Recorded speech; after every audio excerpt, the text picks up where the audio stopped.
କାଣା ଏଇଟା ବୋଲୁଛନ୍? ଇଟା ମୁଇଁ ଆଜି ବନେଇଥିଲି ପରେ ପୋଡ଼ା ପିଠା ଇଟଲି ବନେଇଥିଲି କିନି ଘରେ ପିଠଉ ଟିକେ ରହିଯାଇଥିଲା। ମୁଇଁ ନା ଆଜି ନାସ୍ତା ବି ନୁହେଁ କରେ ତ ସେଥିଲାଗି ମୋତେ ରାନ୍ଧି ରାନ୍ଧି ନାସ୍ତା କରବାର ପଡ଼ିଥିଲା।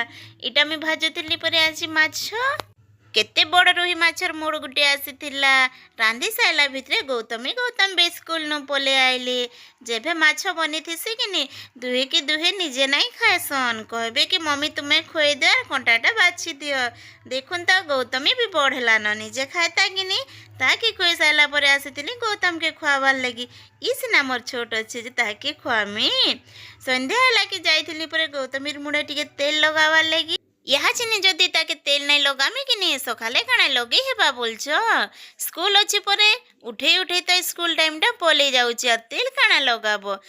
ଦୁହି ଜଣଙ୍କର ଖେଲବାର ଦେଖିକରି ମୁଇଁ ଯେତେ ଖୁସି ହେଇଥିଲି ଯେ କାଣା କହେମି। ଖେଲତେ କାଣା ଦୁହି ଜଣଙ୍କର ଝଗଡ଼ା ଦେଖୁନ୍ ତ। ରଖୁଛେଁ ଗାଈ ଦେଖର ଝଗଡ଼ା ଛୋଡ଼ାସି ନାଇଁ ତ ପିଟାପୁଟି ହେଇଯିବେ ଯେ।